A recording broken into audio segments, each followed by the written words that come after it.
Laura como abogada querellante en más de 200 causas por crímenes de lesa humanidad.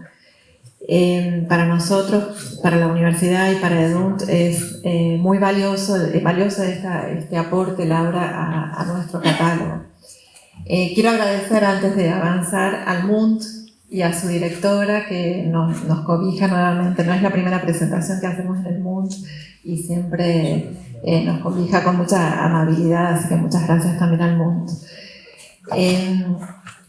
Este libro de Laura se integra a la colección Memorias en Conflicto de EDUNT. EDUNT tiene un catálogo muy nutrido, muy diverso, que está llegando a los 120 títulos. Este año cumplimos 20 años, la editorial. Acá está presente la primera directora de la editorial, no la veo ahora, María Celia Bravo, el fundador, y bueno, y la tenemos acá también a Mirta Gilen, a quien después voy a presentar más formalmente. Y desde que la forjaron, María Celia y Mirta, se fue nutriendo, enriqueciendo, ¿no?, este catálogo que ahora está por llegar a los 120 títulos en estos 20 años que cumplimos en julio. Un catálogo, como decía, muy diverso y nutrido y plural, con colecciones, por supuesto, de libros académicos, ¿no?, de las distintas áreas disciplinarias de los investigadores y los docentes de nuestra universidad y también de otras universidades. También colecciones de literatura, tenemos la suerte de poder editar también literatura desde la universidad, una colección que está contribuyendo a la configuración de la literatura de Tucumán, que es muy, muy rica y de una gran calidad literaria, ¿no? También colecciones nuevas, ¿no?, como la colección de Acervos, que busca rescatar el patrimonio científico, artístico, intelectual, no solo de Tucumán, sino también de otras regiones, a partir del rescate de figuras o de textos que son valiosos y han sido injustamente olvidados o son poco conocidos. Otra colección nueva destinada a las infancias, la colección Yungas, que propone aportar a forjar infancias muy comprometidas con su entorno ambiental. Y bueno, y entre otras colecciones que no les voy a mencionar a todos, la colección Memorias en Conflicto, que es la que nos interesa acá. Una colección muy importante para el catálogo a la que se integra este libro, que es una colección iniciada por Rosana Nofal y por Emilio Krenzel, que ya tiene varios títulos, además del que presentamos hoy, Operativo Independencia, Geografías, Actores y Tramas. Acá lo veo a Roberto Tagancita, justamente, que formó parte de ese libro también, un libro compilado por Santiago Garaño y Ana Concha Bocanegra. También, por ejemplo, Artes Escénicas y Memorias, de Sebastián Fernández, un libro sobre la violencia política en el teatro tucumano. Pueblos de la Guerra, Pueblos de la Paz, de Diego Nemec. Y está en prensa en este momento un libro que también va a ser muy valioso, de Julio Pantoja, se llama Los hijos 20 años después, y reúne, bueno, una muestra que muchos de ustedes quizá conocen, que reúne las fotografías, retratos de hijos de desaparecidos, fotografiados en los 90, en un momento en que los rostros del horror estaban volviendo en plena democracia, ¿no? Un libro que va a ser muy importante como libro objeto. Así que bueno, se va de a poco la colección Memorias en Conflicto, y a partir de este libro que presentamos hoy va componiendo un poco lo que se pretende dejar es un legado reflexivo, ¿no?, sobre nuestro pasado reciente para las generaciones futuras, sobre todo. Y bueno, en este marco, Laura, yo quiero dejar hablar a las especialistas, pero en este marco, Laura, en nombre de EDUNT, te quiero agradecer profundamente por este aporte valiosísimo. El libro pone a disposición del lector documentación muy valiosa para la reconstrucción de este periodo, ¿no?, y de las causas de este periodo. Y como dice Laura con mucho énfasis cuando la entrevistan, es un libro que también, en esa pretensión de poner a disposición de los lectores este material, busca también que los lectores puedan, y la sociedad y el pueblo pueda elaborar mecanismos de autodefensa frente a las prácticas genocidas que pueden volver, ¿no? Así que en ese sentido, y hoy a 50 años del golpe, creo que es un libro particularmente valioso y que todos debemos leer. Antes de dejarlas con las presentadoras, Quiero mencionar a quienes han participado directamente, han trabajado directamente en el libro. En primer lugar, a Diego Font, que se encargó de la edición del texto, un trabajo muy laborioso y que llevó mucho tiempo, años, porque la primera versión del libro, ¿te acuerdas? El primer archivo tenía más de 700 páginas. Bueno, y el libro quedó en 500. Así que bueno, quiero destacar ese laborioso trabajo y muy cuidadoso de Diego Font en la edición del texto. En la maquetación del interior, en la diagramación del interior del libro, a Facundo Íñiguez, que ahora forma parte del equipo de DUNT. En el arte de tapa, en el diseño de esta tapa que pueden ver ustedes, es una tapa de Daniel Ferulo, hecha a partir de una fotografía de Josefina Molina, que recién la vi por acá. ¿Cómo? Del Pozo de Barcas. Sí, del Pozo de Barcas visto desde abajo, desde adentro. Y bueno, también menciono entre quienes han participado del libro a la misma Virginia Duffy, que ahora va a presentar, quien elaboró ese contundente texto de contratapa, así que te agradecemos mucho. Bueno, no mucho más, quiero presentarlas a Mirta Gilen y a Virginia Duffy, que van a acompañar a Laura, y Laura va a cerrar esta presentación con sus palabras finales, ¿no? María Virginia Duffy es abogada especialista en Derecho Penal por la Universidad Nacional de Tucumán y por la Universidad Nacional del Litoral. Está diplomada en Derechos Humanos, tanto en Chile como en Suecia. Es docente de grado y de posgrado en la Facultad de Derecho de la Universidad Nacional de Tucumán y actualmente se desempeña como secretaria a cargo de la Secretaría de Derechos Humanos del Juzgado Federal 1 de Tucumán. Muchas gracias, Virginia. Y Mirta Gilen, que es licenciada en Filosofía por la Universidad Nacional de Tucumán, máster en Filosofía de la Ciencia por la Universidad Autónoma de Barcelona, es traductora, es editora, es ex docente de Antropología en las Facultades de Educación Física y Psicología de la Universidad Nacional de Tucumán e investigadora en temas de educación, violencia y memoria en Tucumán. Autora de libros, uno de ellos publicado, que forma parte también de nuestro catálogo, que es Siempre Más, Memorias del Juicio Histórico a Bussi, publicado en 2018, y Testimonio y Memoria, una aproximación a la historia de la Escuela Sarmiento. Y además, bueno, es muy valioso para nosotros tenerte, Mirta, porque Mirta también ha establecido, junto con María Celia, muchos criterios editoriales que seguimos hasta la elección de la tipografía, por ejemplo, que mantenemos todavía hoy, ¿no? Así que bueno, muchas gracias Virginia, muchas gracias Mirta y sobre todo Laura, a vos, gracias por este aporte a nuestro catálogo. Las dejo entonces con Mirta y Virginia.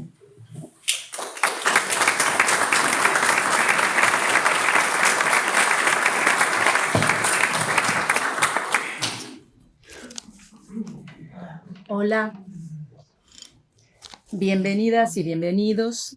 Al final de esta linda tarde otoñal, nos reunimos aquí en el Museo de la Universidad Nacional de Tucumán para celebrar la presentación de un libro que ofrece una explicación sobre un periodo histórico de Argentina. Me refiero a los hechos ocurridos en nuestro país entre 1974-75 y 1983, pero analizados desde las particularidades del caso de Tucumán.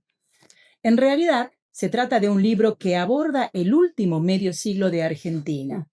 Primero lo hace explicando los acontecimientos que truncaron para siempre la vida de miles de personas, esto es, el Operativo Independencia y la última dictadura cívico-militar argentina en nuestra provincia.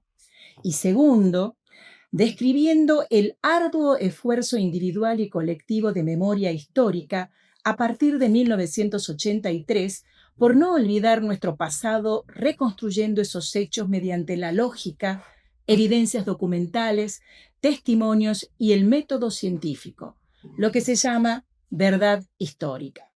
Para luego referirse a este libro a los megajuicios por delitos de lesa humanidad llevados a cabo en nuestra provincia a partir de la anulación de las leyes de obediencia debida y punto final en 2003 durante el gobierno de Néstor Kirchner.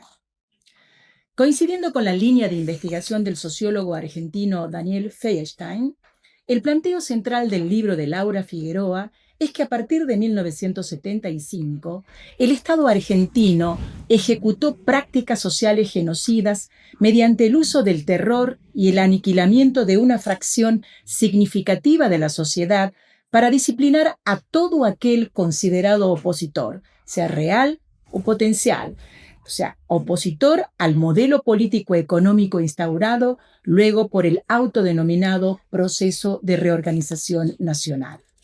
Dicho con otras palabras, el terrorismo de Estado constituyó un modo específico de destruir tanto las relaciones sociales de autonomía y cooperación como de identidad de la sociedad argentina, con el objetivo de reorganizarlas en nuevos modos de vincular entre sí y consigo mismos a los grupos sociales, creando nuevos modelos identitarios de nosotros y los otros.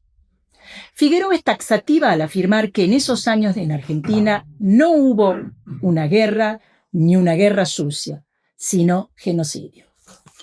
Este proyecto de ingeniería social contemporáneo basó su eficacia en la acción conjunta del Estado, es decir, el poder ejecutivo, legislativo, judicial y sus instituciones. Me refiero a las Fuerzas Armadas, Gendarmería, Policía, Educación, etc., a la que se sumó la participación de otros actores.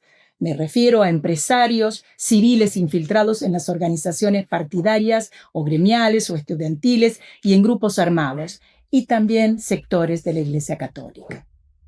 De allí la presencia de las palabras trama y genocidio en el título del libro, porque con ella Figueroa refiere a una planificación y metodología sistemática de exterminio ya usadas en su momento por potencias como la Alemania nazi, la Francia republicana en Argelia y los democráticos Estados Unidos en Vietnam, décadas antes. Es decir, me estoy refiriendo a campos de concentración, zonificación del país, guerra de inteligencia y de contrainteligencia. Pero Argentina no era una potencia como Alemania, Francia y los Estados Unidos, sino un país latinoamericano periférico. De allí que fueran necesarias también medidas locales y regionales. Me estoy refiriendo a los planes Conintes, 1958-1961, y Cóndor, 1975, entre otras. A lo largo de sus 500 páginas, Figueroa desarrolla y fundamenta su idea central. En la Argentina de 1975-1982 hubo genocidio basándose específicamente en lo probado en los megajuicios por crímenes de lesa humanidad llevados a cabo en Tucumán. Con el fin de que el lector común, no especialista en el tema, pueda entender el alcance de los procesos judiciales que se llevaron a cabo en Argentina desde 1984, la autora aborda en su libro nociones básicas de la doctrina del derecho internacional público y las normas suscritas por Argentina desde 1945, confrontándolas con leyes internas promulgadas en nuestro país. Me refiero a estado de sitio, desactivación de habeas corpus, leyes de punto final y obediencia debida, indultos. También desarrolla conceptos clave como el concepto de desaparición forzada y genocidio que explicitan el papel y la responsabilidad del Estado. En efecto, la desaparición forzada es un secuestro, una detención o cualquier otro acto que, además de quitar la libertad de una persona, le priva de la protección de un juez al no informar ni dónde está ni su situación. No importa si lo hace un representante del Estado o un grupo de personas con o sin apoyo del Estado. Siempre es un delito y constituye un crimen de lesa humanidad. En cuanto a genocidio, la autora describe las prácticas estatales de destrucción de colectivos humanos llevadas a cabo en Argentina, es decir, o podemos sintetizar, la construcción de un enemigo de la patria peligroso, su posterior aislamiento, persecución, tortura, eliminación y, finalmente, ocultamiento de los crímenes. Ejecutadas todo ello por miembros del Ejército Argentino, Gendarmería Nacional, Fuerzas Policiales y Parapoliciales de Tucumán. Es muy reveladora la pormenorizada reconstrucción histórica del circuito represivo en Tucumán que hace Laura Figueroa. Asimismo, describe y distingue los centros clandestinos según sus funciones. Cautiverio temporal, cuando habla de la Escuelita de Famaillá, Nueva Baviera, Escuela de Educación Física de la Universidad Nacional de Tucumán, Jefatura de Policía, Reformatorio o Colonia de Menores. Y centros clandestinos de exterminio, explícitamente Arsenal Miguel de Ascuénaga. Bueno, a continuación me gustaría responder las preguntas: ¿qué tiene de especial este libro? ¿Qué aportes hace? ¿Por qué era importante publicar este libro y leerlo? De manera sucinta, pero para nada exhaustiva, pienso en las siguientes razones de la importancia de este libro para Tucumán y la Argentina. Primero, es el relato de una protagonista de todos los pasos que desembocaron en los juicios de lesa humanidad en Tucumán. Sí, asesorando a los familiares de víctimas en épocas difíciles para los juicios en nuestra provincia, me refiero al periodo 1984-2002, investigando tanto en bibliografía como en técnicas de obtención de datos, formulación de hipótesis de trabajo, etc., buscando elementos probatorios, elaborando las causas jurídicas y finalmente constituyéndose en abogada querellante, participando activamente en 2 juicios orales, Jefatura 1 y luego Jefatura 2, Arsenal Miguel de Ascuénaga. Segunda razón: este libro está pensado desde la experiencia tucumana y para lectores tucumanos, para referirse a un periodo histórico de la Argentina que suele ser pensado en clave y con categorías epistémicas de la historiografía porteña. Tercero, constituye una buena oportunidad para pensar ahora, hablando en comunidad, sobre qué es el Estado y los alcances del Estado como institución social. Nombrar, dar nombre a los hechos, es conferir existencia, es crear mundo para hacernos cargos de nuestra realidad. Cuarto lugar, resulta un aporte muy valioso del libro el modo como Laura desarrolló el método científico que le permitió abordar los hechos, establecer los colectivos de víctimas, cuando los reúnen trabajadores, estudiantes, profesionales, representantes gremiales, etc., para encuadrarlos en la figura de genocidio, junto con la búsqueda de pruebas empíricas. A lo largo de sus 500 páginas, el lector participa de diálogos que mantuvo la autora querellante con los testigos e inculpados en los 2 juicios orales donde ella fue protagonista. También son muestra de la búsqueda del rigor y de la creatividad en el proceso de investigación, armado y fundamentación de las causas de los crímenes de lesa humanidad, la diversidad de fuentes a las que se recurrió, entre otras, documentación producida desde el Ejército. Por ejemplo, Diario de Operaciones de Abdel Vilas, comandante del Operativo Independencia de febrero a diciembre de 1975, prohibido por el comando en jefe del Ejército por los datos que contenía y afirmaciones que significaban una confesión de los delitos cometidos. El Escuadrón Perdido, publicado en 1998 y Memoria de Vida en 1999, del general Luis D'André Amor, y entre otras fuentes militares, las del coronel Horacio Ballester, Augusto Rattenbach, capitán Federico Mittelbach, fundadores del CEMIDA. Me estoy refiriendo al Centro de Militares para la Democracia Argentina, allá por 1984. Quinto, ante el paulatino deterioro, cuando no destrucción, de archivos históricos en Tucumán, la edición digital de la obra de Laura Figueroa, gratuita, disponible en el sitio web de EDUNT, cumple el objetivo de ser una valiosa fuente de acceso a toda la documentación volcada en las megacausas de Tucumán. Es decir, cuando hablo de megacausas me refiero a procesos judiciales complejos y de gran escala que agrupan múltiples expedientes porque implican una gran cantidad tanto de imputados como de víctimas y permiten unificar juicios penales sobre delitos de lesa humanidad. Vemos así cómo las sentencias de estos juicios devienen en piezas documentales fundamentales para la reconstrucción de la historia argentina de la segunda mitad del siglo XX. Más allá de su función jurídica, constituyen un archivo histórico invaluable que prueba la existencia del terrorismo de Estado, sistematiza el funcionamiento de los centros clandestinos y otorga legitimidad a los testimonios de las víctimas.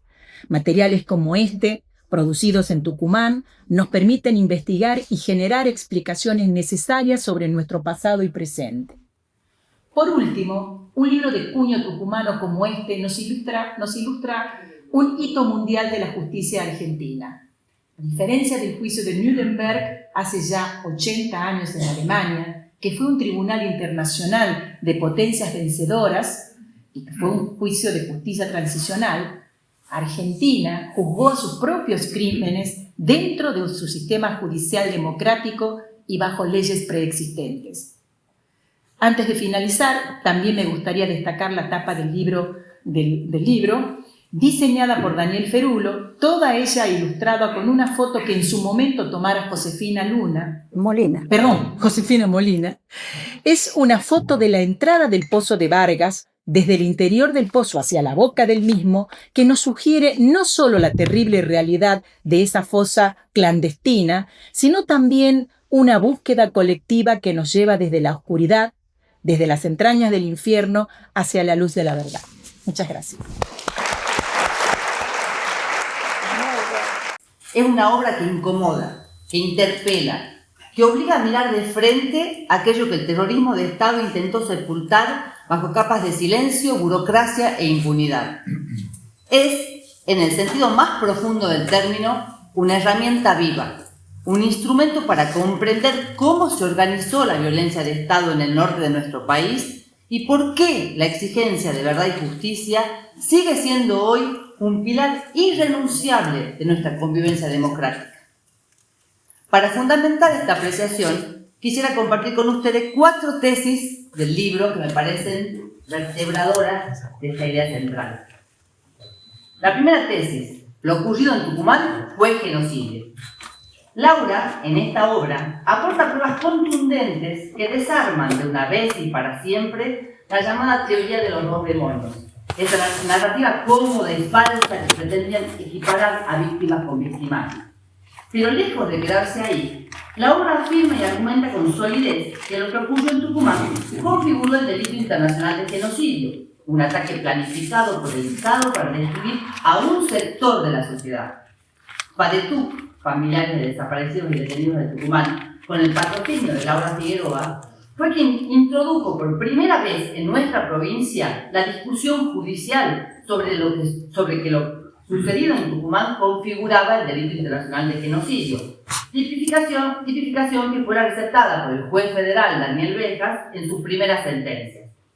Si bien esta idea no prosperó en las instancias judiciales posteriores, en este libro Laura la desarrolla con solidez, identificando al grupo social perseguido como un grupo sumamente heterogéneo, de obreros y obreras, estudiantes, trabajadores y trabajadoras, intelectuales, integrado tanto por personas activamente contrarias al régimen como por ciudadanos y ciudadanas que eran completamente indiferentes a él.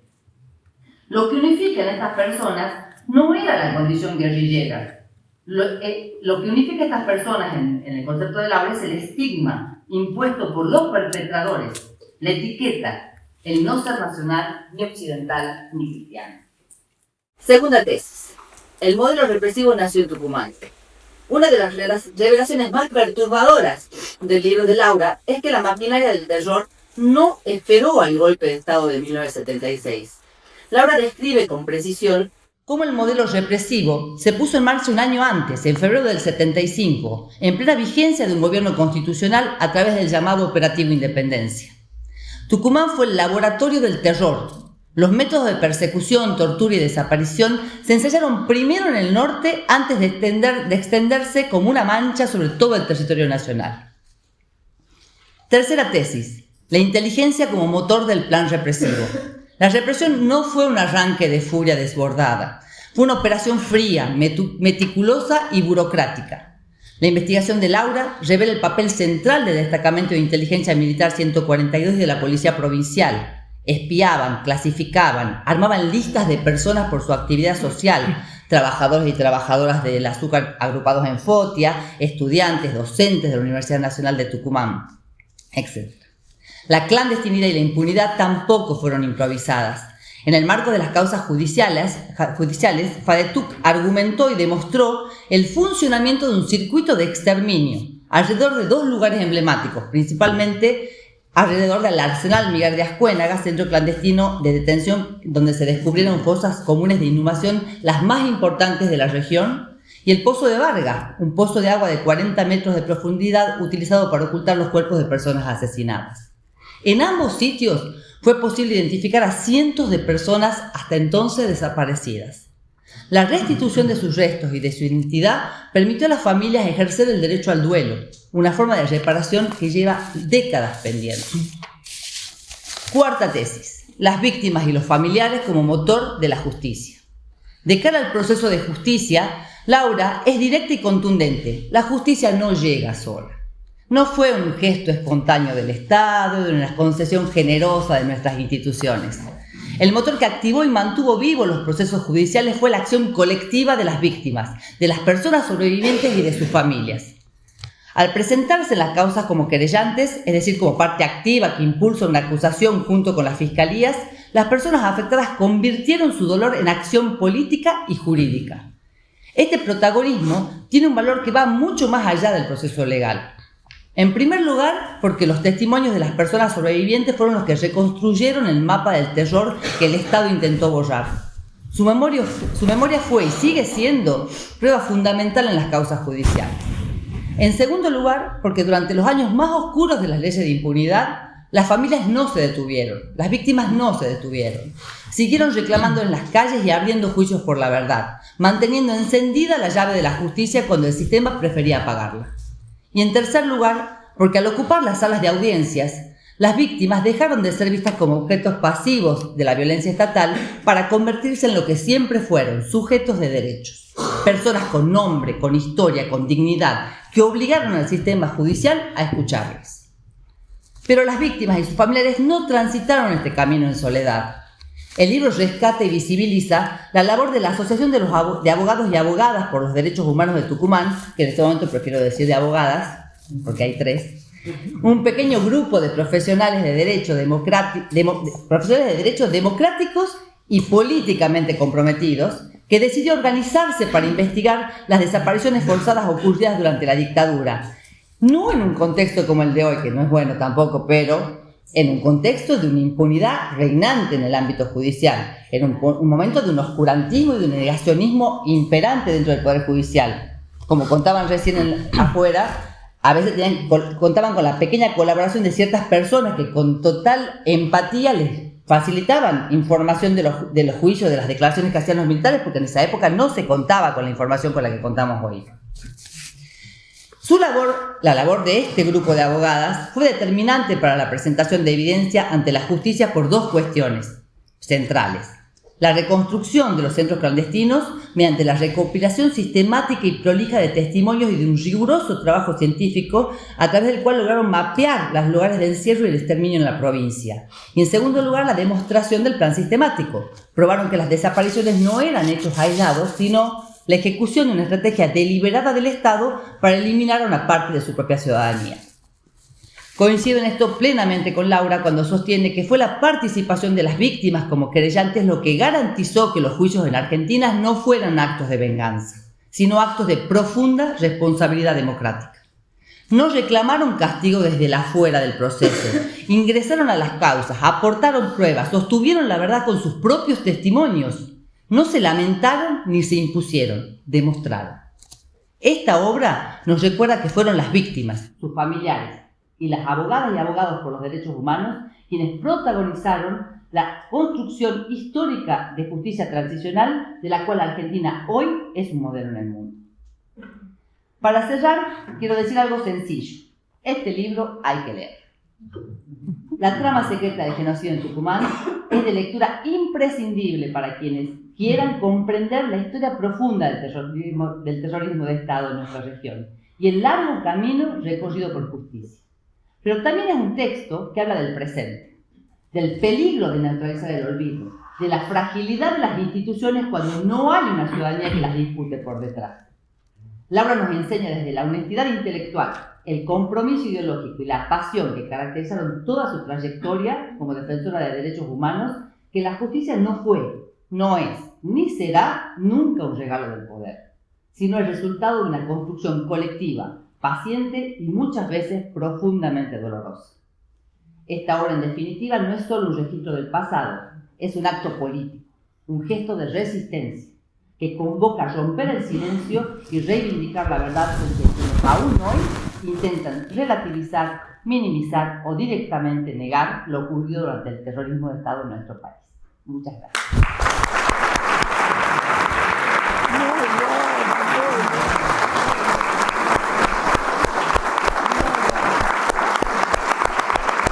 Aprovechar esta ocasión no solo para felicitarte, sino también para expresarte la profunda admiración que inspira tu incansable labor en defensa por los derechos humanos. He accedido a la lectura de tu libro, el que considero una obra que constituye un valioso aporte al pensamiento jurídico y al compromiso con la defensa de las libertades fundamentales y la dignidad humana. A lo largo de tu trayectoria profesional has demostrado una admirable vocación de servicio, una defensa constante por los derechos fundamentales y un compromiso ético que honra el ejercicio de la abogacía. Tu trabajo ha contribuido no solo al fortalecimiento de la justicia, sino a correr el velo sobre hechos trágicos que han afectado a nuestra sociedad. Ello ha permitido atravesar la negación y oscurantismo para arribar al conocimiento de la verdad. La publicación de tu libro representa la consolidación de años de estudio, investigación, experiencia y militancia en favor de los derechos humanos frente al terrorismo de Estado. Estoy convencido de que su reflexión y mirada crítica será fuente de inspiración y consulta para colegas, estudiantes y lectores comprometidos con esta causa. Te deseo el mayor de los éxitos en esta nueva etapa y celebro profundamente este merecido logro académico y profesional. Con admiración y afecto, Daniel Bejas. Gracias.